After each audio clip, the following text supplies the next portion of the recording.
Alors en manchette aujourd'hui, le propriétaire de l'aérodrome de Saint-Cuthbert obtient gain de cause, le projet de camping au golf encaisse un revers.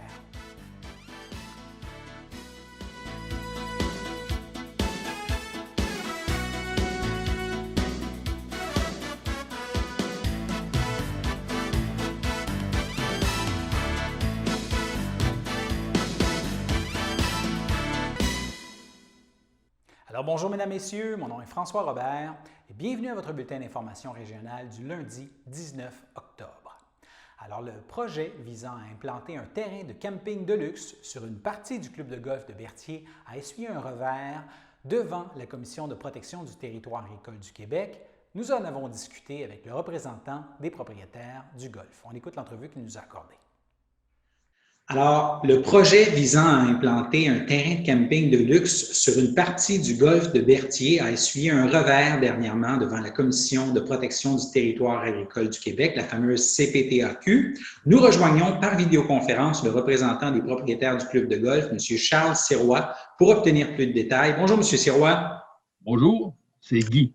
Pouvez-vous d'abord rappeler, pour ceux qui connaissent peu le dossier, quel est ce projet et comment il a cheminé jusqu'à la récente audience devant la CPTAQ? Oui, voici depuis 2016 que ce projet est en démarche auprès de la CPTAQ. On a essuyé à date 2 refus de la CPTAQ après avoir vraiment fait tous nos devoirs et après avoir obtenu l'assentiment général de l'ensemble des intervenants dans ce dossier-là. La seule personne qui n'accepte pas notre projet, c'est la CPTAQ, qui a malheureusement le droit de décider. Et pouvez-vous l'expliquer un peu, le projet, pour ceux qui le connaissent peu? Je l'ai résumé rapidement tantôt, mais peut-être expliquer un peu plus de quoi ça aurait l'air. D'accord. Alors, on a un golf présentement qui occupe une partie d'un terrain global qui mesure 115 hectares. Et on demande la permission de faire un camping de luxe dans 48 hectares, sur une superficie de 48 hectares située directement au centre du club de golf. Et le club de golf va passer de 27 à 18 trous qui vont entourer complètement le camping, créant par là une bande de 75 mètres. Ça a été étudié en fonction de ça pour s'assurer que les agriculteurs qui sont à côté ne sont pas perturbés par ce camping-là. Alors, c'est cette demande-là qui a été faite. Et nous avons, comme l'a recommandé M. Legault récemment dans une autre affaire à Saint-Hyacinthe, nous avons fait nos devoirs. On a obtenu l'assentiment, ce qui est un fait quand même relativement rare, de l'UPA. L'UPA, qui, comme vous le savez, est l'organisme qui protège les exploitants des terres agricoles. Alors, et ça ne s'est pas fait du jour au lendemain, on a jasé, on a fait nos devoirs et l'UPA a accepté de nous appuyer dans cette demande, en précisant dans son acceptation qu'elle ne le fait pas habituellement, mais qu'après analyse, elle a considéré qu'il s'agissait d'un cas si particulier qui lui permettait d'accepter le projet et de l'entériner. Entre autres, justement, parce qu'il y aurait cette bande tampon entre le camping et les producteurs agricoles avoisinants. Il y a plus que ça. On a également accepté de créer une servitude réelle et perpétuelle sur le terrain pour nous ainsi que pour tout nouvel intervenant éventuel, comme quoi il y aura une tolérance et une non-agression contre tout agriculteur en périphérie. Il n'y a personne, tout le monde qui va arriver au camping, incluant les propriétaires et tout, vont signer un engagement à ne pas poursuivre ou déranger des agriculteurs qui sont tout le tour. Autrement dit, et cette clause-là, cette servitude-là, a été faite et écrite par les avocats de l'UPA. Alors, ça a été fait de façon très sérieuse pour nous assurer qu'on conviendrait à tout ce qu'ils nous demandaient de façon raisonnable. Et ça a été inclus dans leur appui auprès de la CPTAQ. Et quand on parle d'une servitude réelle et perpétuelle, ça veut dire que s'il y a changement des propriétaires au niveau du camping et du club de golf, cette clause-là devrait demeurer. Elle doit demeurer, c'est attaché au fond de terre. C'est une servitude réelle et perpétuelle. Et là, j'imagine, vous êtes déçu de la décision de la CPTAQ? On est très déçus. Ça fait déjà 2 décisions qu'on a, en fait 4, parce que la CPDAQ, vous le savez peut-être, commence par une orientation préliminaire sur la base des documents qui sont déposés devant elle. Et là, elle avise si elle va accorder, si elle a l'intention d'accorder ou de refuser. Et après ça, si vous n'êtes pas d'accord avec sa conclusion préliminaire, vous demandez une audience, ce que nous avons fait. Après ça, suite à ça, la décision a confirmé l'orientation préliminaire en nous donnant certains jalons qui nous permettaient de voir ce qu'on aurait pu faire comme meilleur effort. On a obtenu des expertises, à grands frais, je dois dire. On a obtenu des expertises démontrant que ça ne pourrait pas revenir de façon raisonnable à l'agriculture. On a obtenu une expertise scientifique de tiers indépendants sur les retombées économiques du projet, qui incidemment sont un investissement de 30 millions sans demander rien à quiconque. Seulement les investisseurs vont faire ces investissements-là, et qu'il y a des retombées économiques démontrées par expertise encore de l'ordre de 60 millions pour la région, ce qui est énorme. Comme l'a dit le maire, d'ailleurs, le maire Giroux, le maire de Sainte-Geneviève-de-Berthier, aux dernières auditions. Ensuite, on a recommencé cette demande-là. On a reçu une nouvelle orientation préliminaire négative. On est revenu en revision. Et le 30 août 2019, on est passé, il y avait 24 personnes. Je vous dis, tout le milieu, le regroupement des gens d'affaires de Lavaltrie, la Chambre de commerce de Berthierville, les maires de la MRC de Dautré, tout le monde était présent. C'est sérieux, tout le monde a démontré à la commission l'importance de ce projet-là et le fait que ça ne touche aucunement à quelques parcelles additionnelles d'agriculture. Parce que c'est à l'intérieur du golfe que ce projet-là est fait. Et ce golfe-là existe depuis 60 ans. Et la CPDAQ elle-même lui a permis d'agrandir de 9 trous en 1986 son golfe. Alors là, tout ce qu'on demande, c'est d'enlever ça puis de changer ça parce que, vous l'avez peut-être entendu parler en voyant certains articles, c'est que l'Association des clubs de golf du Québec est intervenue dans le dossier parce qu'elle est très inquiète de voir que ce projet-là, qui est appuyé par l'UPA, qui dit que c'est un cas particulier qui justifie de l'accorder, malgré tout ça, la CPDAQ dit non. Alors là, on se demande si la CPDAQ veut pas s'assurer que les golfs vont finir par disparaître. Ça va si loin que ça, parce que dans la dernière décision qu'on a eue, qui est une décision du 23 octobre 2019, dont nous avons demandé la révision, on dit que c'est mieux. La CPDAQ dit que ce serait mieux que je ne l'accorde pas pour être sûr que ça revienne à l'agriculture si jamais le golfe disparaît. C'est allé assez loin quand même. Là. Alors, dans les décisions de la CPDAQ, le principal élément, c'est l'effet d'entraînement, la crainte de l'effet d'entraînement. Mais je dois vous dire que si un juge, devant une preuve qui était faite, une preuve particulière, parce qu'il faut toujours regarder la preuve et que les tribunaux quasi-administratifs doivent juger sur la base de la preuve qui est faite devant eux, si un juge, par exemple, refusait d'acquitter un meurtrier en disant « je vais peut-être avoir un effet d'entraînement, puis tout le monde va vouloir se faire acquitter », sans écouter la preuve qui est faite, puis si la preuve démontre que ce n'est pas un meurtrier, bien le juge il va dire « vous n'êtes pas un meurtrier, je vous acquitte ». Alors là, la CPDAQ a un cas particulier, vraiment ficelé, où il n'y a aucune objection, ça ne touche pas le territoire agricole, ça a des retombées économiques énormes, on le refuse. Alors, ça nous a poussé à faire une enquête où on a découvert que depuis 2012, la CPDAQ a refusé toutes les demandes de golf pour se transformer, pour s'améliorer, pour créer des synergies et sauver en même temps les entreprises. Donc, les gens actifs et positifs qui font des investissements sans demander rien au gouvernement sont bloqués par des décisions dont seule la CPDAQ a la raison. Et là, donc, vous avez demandé une nouvelle révision. Et quand la décision en révision pourrait-elle être connue? On attend ça dans les prochaines semaines. On a passé le 23 octobre dernier, le 23 septembre en révision par Zoom et on a donné nos arguments.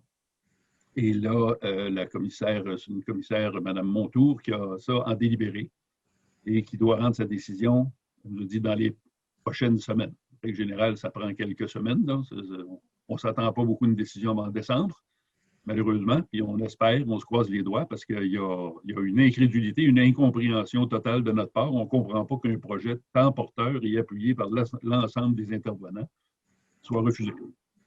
Là, le golf a déjà été converti, je crois, de 27 à 18 trous, là. Ben, c'est-à-dire qu'on a commencé certains travaux, et puis je peux vous dire qu'il y a beaucoup d'investissements qui ont été faits à date parce qu'on était sûr que ça se ferait bien compte tenu de tout ce qui avait été monté comme dossier. Alors, il y a effectivement certains travaux qui sont faits, mais pas complètement parce qu'on ne peut pas faire les travaux totaux tant qu'on n'a pas la permission de la CPTAQ. Mais les autres trous qui existaient avant, sont encore existants pour l'instant, c'est juste qu'ils ne sont pas exploités dans la dernière saison? C'est ça. Et là, est-ce que le golf est en difficulté financière sans ce projet? Non, ça, je veux bien c'est sûr que le golf n'est pas ce qu'il était, malgré que cet été, c'est un effet agréable de la pandémie, appelons-le comme ça. Les gens n'avaient probablement que ça à faire, donc ça a été une bonne année cette année pour le golf. Par ailleurs, c'est sûr que ce n'est pas le Klondike, comme on dit en bon français. Par ailleurs, ça va quand même relativement bien et il n'est pas question que ce golf-là ferme. D'ailleurs, la municipalité a entériné notre demande parce que c'est un des joyaux de la municipalité et le maire l'a bien dit qu'il va supporter le golf et les propriétaires actuels ne fermeront pas le golf si ce projet-là n'est pas accepté. Ça va rester en golf. Donc, au niveau du territoire agricole, qu'est-ce qu'on gagne ou qu'on perde, ça va rester pareil, puis il n'y aura pas d'agriculture là-dessus. C'est ça que vous avez quand même évoqué, que pour ceux qui ont passé dans le coin, le stationnement a souvent été pas mal plein cet été, du moins assez occupé. En termes de nombre de rondes de golf, c'est une bonne année, là, si on fait un bilan rendu à la mi-octobre, la saison 2020. Oui, la saison était bonne. Les gens qui n'allant pas aux États-Unis durant leurs vacances, tout ça, ont joué plus au golf cette année. Voilà. Ça, c'est sûr que cette année, ça n'a pas été mauvais. Maintenant, il n'y aura pas toujours une pandémie, mais tant qu'elle dure, on n'espère pas que ça dure trop longtemps, mais tant qu'elle dure, ça devrait se maintenir. Mais en plus de ça, c'est que si on avait un camping, parce qu'on parle de synergie, d'une offre différente, autrement dit, d'une action positive pour créer du bénéfice économique pour tout le monde sans déranger personne. C'est ça qui est... Et parce que quand vous dites les gens ne vont pas aux États-Unis, bien, c'est la même chose pour le camping, dans le fond. On avait eu la permission, il y aurait eu du camping de plus, il y aurait eu des endroits de plus, parce que je peux vous dire que les campings, cette année, c'était plein beaucoup aussi. Ça, on le sait. Donc, vous dites la santé financière du club est somme toute bonne, il n'y a pas de risque de fermeture si jamais la CPTAQ ne change pas d'avis. Et vous entrevoyez quand même la prochaine saison là, d'un bon œil. Bien, c'est-à-dire qu'on espère qu'elle sera bonne, mais de façon pratique.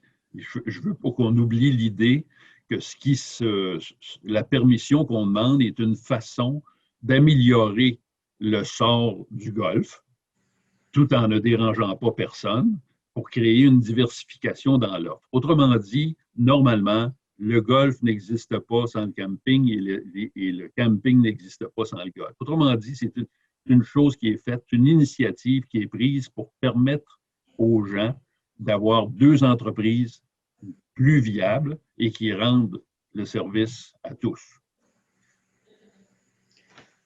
Donc, on va attendre cette décision. D'autres choses que vous voulez ajouter en terminant?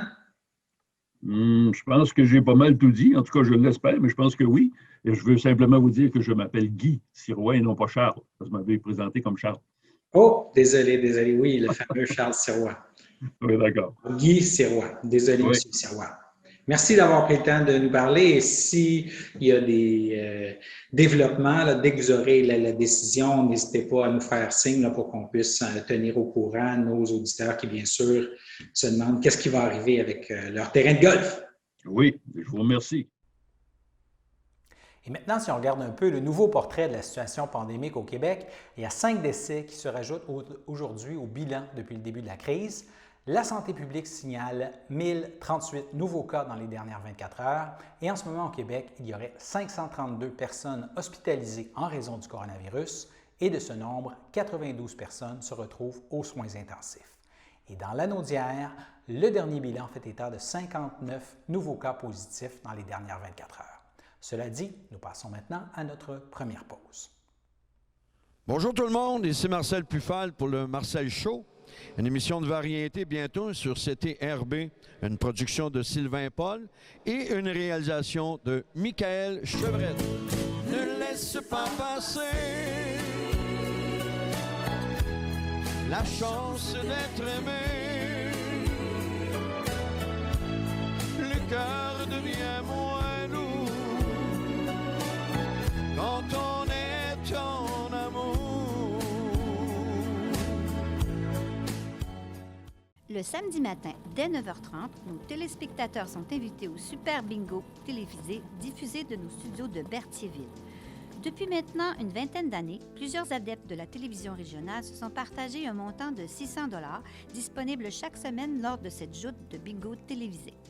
Un animateur et 3 bénévoles se succèdent à la caméra dans le but de vous faire passer une petite heure agréable et payante le samedi matin.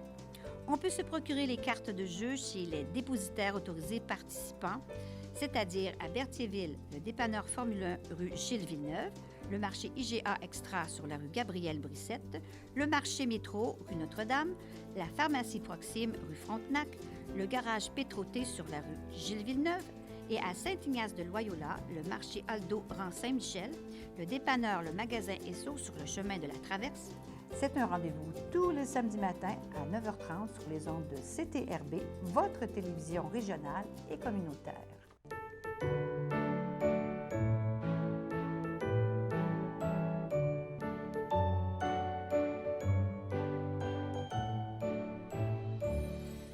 Alors, au chapitre des anniversaires pour ce lundi 19 octobre, la FADOC de l'Île-du-Pas souhaite bonne fête à Reynald Leclerc, Liliane Rivet et Francine Belle-Rose Soulière, tandis que l'équipe du Centre d'action bénévole d'Autrey souligne l'anniversaire aujourd'hui de Lise Desmarchais et Roland Mousseau. Alors, bonne fête à toutes ces personnes. Maintenant, à Saint-Cuthbert, des voisins du complexe qui abrite un aérodrome avaient obtenu un dédommagement suite à un jugement de la Cour des petites créances et ce jugement vient d'être renversé par un tribunal supérieur. J'en ai parlé avec le propriétaire de l'aérodrome, Guillaume Narbonne. Alors, à Saint-Cuthbert, des voisins du complexe qui abrite un aérodrome avaient obtenu un dédommagement suite à un jugement de la Cour des petites créances. Alors, ce jugement, il a récemment été renversé. Nous en discutons avec le propriétaire du complexe qui abrite l'aérodrome, M. Guillaume Narbonne. Bonjour, M. Narbonne. Bonjour.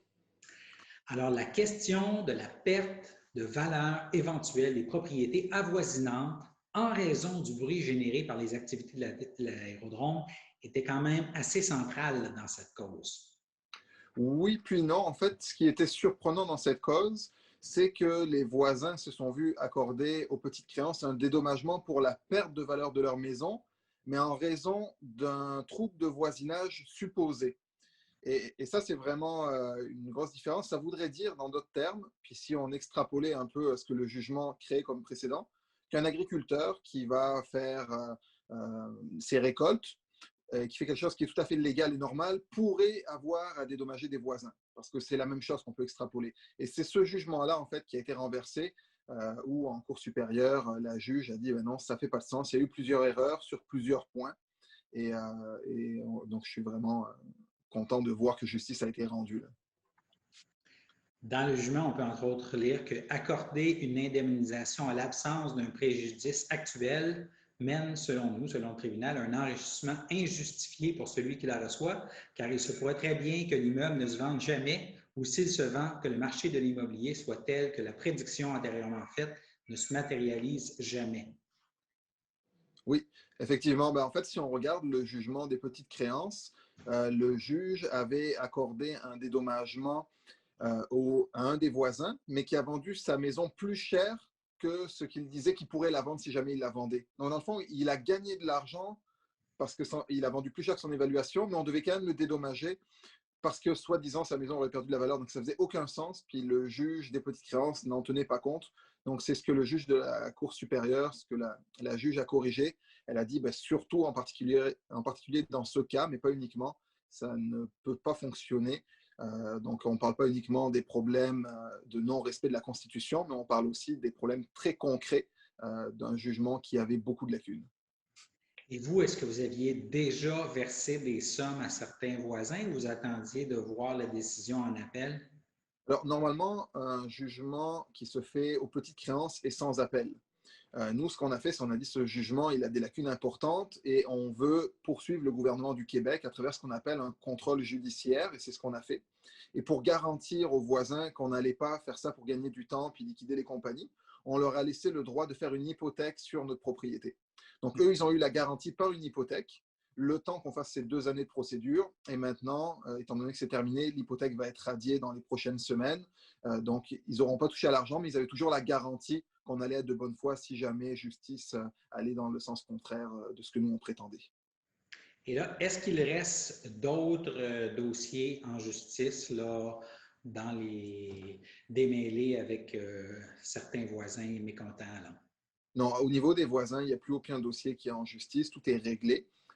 Donc, il y a vraiment, c'est un dossier qui est clos. On a d'autres procès, parce qu'au total, on a eu un petit peu plus de 6-7 procédures. Donc, on en a plusieurs qui sont en négociation, mais on n'en a plus aucun qui sont devant les tribunaux, devant un juge. C'est des règlements qui devraient se régler dans les prochaines semaines. Et c'est comme quoi les autres dossiers? Par exemple, la Commission de protection du territoire agricole disait que certaines de nos activités n'étaient pas aéronautiques, puis nous, on n'était pas d'accord avec eux. Donc là, on est en train de régler certains dossiers. Donc, il y avait des choses comme ça. On avait la municipalité aussi qui avait certaines prétentions avec lesquelles on n'était pas d'accord. Puis finalement, dernièrement, la municipalité a commencé à collaborer avec nous. Puis ça se passe vraiment très bien. D'ailleurs, on peut vraiment se féliciter du travail de collaboration qui a entrepris. C'est vraiment un virage à 180 degrés par rapport à ce qu'on avait d'habitude. C'est des très bonnes nouvelles. Donc, l'avenir s'annonce meilleur là, pour l'aérodrome. Oui, en fait, moi, j'en ai jamais douté. C'est juste qu'au début, c'est normal, on a des craintes. Après, il y a un travail qui se fait. Ça aurait été préférable que ce travail de discussion se fasse à travers des échanges et non à travers des conflits. Mais je pense que les gens qui étaient vraiment complètement opposés au projet ont compris que c'est beaucoup plus intéressant de discuter et de construire ensemble plutôt qu'essayer de détruire. Et donc, on est dans une approche qui est maintenant positive. Alors, c'est vraiment une très bonne nouvelle pour toute la communauté. Nos auditeurs se souviennent peut-être qu'on avait réalisé une entrevue ensemble en début d'année. Comment vos différents projets en chantier sur le site ont cheminé depuis? Ça avance bien. C'est sûr qu'avec la COVID, il a fallu retarder certains projets, mais on s'attend toujours à avoir la piscine pour le camping qui va être au printemps prochain. On a décalé juste d'une saison. On a nos blocs sanitaires qui sont en ce moment en construction. Donc, on devrait finir dans les prochaines journées la construction pour avoir de meilleures infrastructures. La piste aussi, on a bien avancé. Donc, tous les projets avancent. On est juste plus prudent, comme tout le monde en ce moment, étant donné qu'on a une pandémie en cours. Donc, ça amène certains changements. Et au niveau de la vente d'aérogares, de la construction d'aérogares? Ça suit son cours, tout suit son cours. Donc, c'est sûr que c'est un projet qui est à long terme. Quand on veut faire un développement qui est harmonieux, quand on veut faire un projet qui est bien structuré, ça prend du temps. Et c'est ce qu'on fait. On s'assure de faire les choses dans les règles de l'art et de plus en plus avec le soutien de nos voisins, parce qu'on a beaucoup de voisins qui soit bénévoles, soit travaillent avec nous. Donc, on a une belle collaboration. Alors ça, je suis vraiment heureux de voir qu'on est dans une approche constructive. D'autres choses que vous voulez ajouter en terminant? Non, tout va pour le mieux. Donc, continuons sur la lancée et puis courage à tout le monde parce que tout le monde vit des périodes difficiles. Donc, continuons à être solidaires les uns envers les autres. Faites-nous signe quand il y a du nouveau. Parfait, merci. Et nous passons maintenant à notre seconde pause. Je m'appelle André Jaudry, j'ai 57 ans et je suis préposée d'aide à la vie domestique depuis bientôt 8 ans. C'est très difficile de résumer en un seul mot ou une seule émotion tout ce que ça m'apporte parce que c'est riche de sens de toutes sortes de façons. Ce travail-là, pour moi, dans mon cas, ça m'a réconcilié avec le monde du travail parce que je ne pensais pas qu'on pouvait gagner notre vie en ayant ce sentiment-là, en étant si heureux d'aider, puis on se sent utile, puis on se sent attendu, puis on sent que je sens que mon travail est important, pas juste pour ces personnes-là, mais pour la société aussi.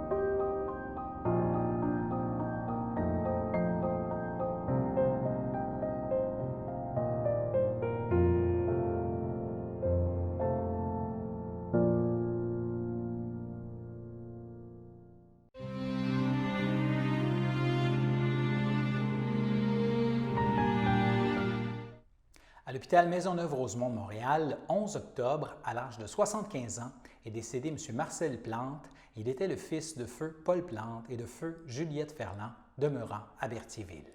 Il laisse dans le deuil ses fils, Mathieu Plante et sa conjointe Anna Paula Gregorio Alves, Frédéric Plante et sa conjointe Nancy Brassard, laisse aussi dans le deuil ses sœurs, Geneviève Plante, Lise Plante, feu Jean-Louis Lachance, Nicole Plante, feu Gilles Plante, ainsi que plusieurs neveux, nièces et autres parents et amis.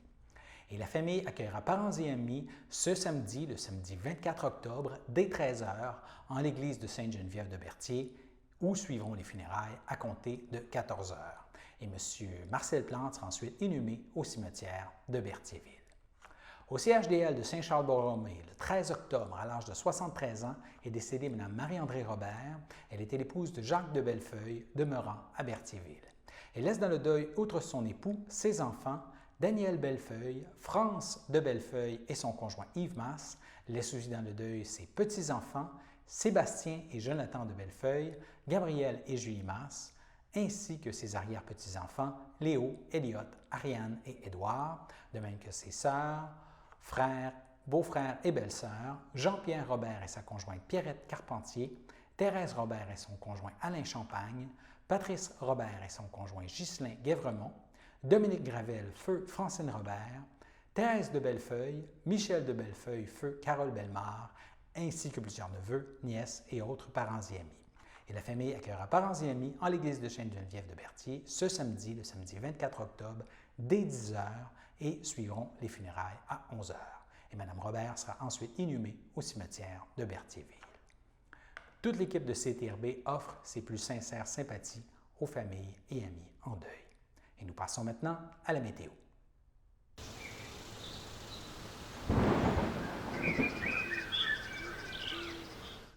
Alors lundi soir, 70 % de risque de faible pluie et 10 degrés. Dans la nuit de lundi à mardi, la pluie se poursuit et gagne en intensité.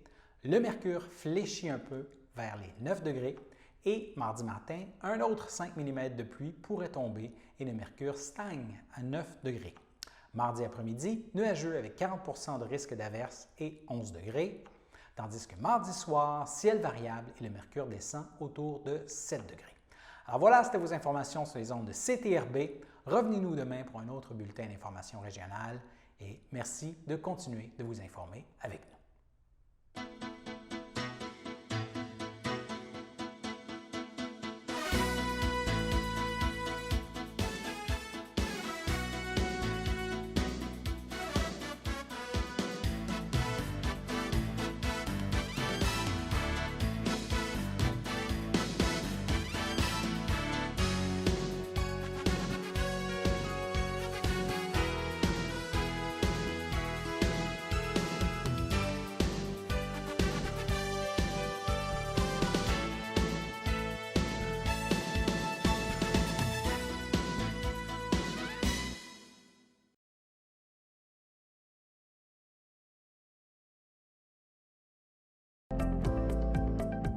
Les télévisions communautaires autonomes du Québec, ce sont les télévisions les plus importantes parce qu'elles sont proches de la communauté. On veut encourager des gens qui parlent de ce qui nous intéresse, mais aussi qui participent au développement local. Mais c'est fini le temps là, où on allait lire une affaire qui a été écrite avant hier au bout du monde. Non! Tu veux savoir ce qui se passe chez vous? Bien, ma télé préférée, c'est la télé autonome communautaire. C'est ici que ça se passe.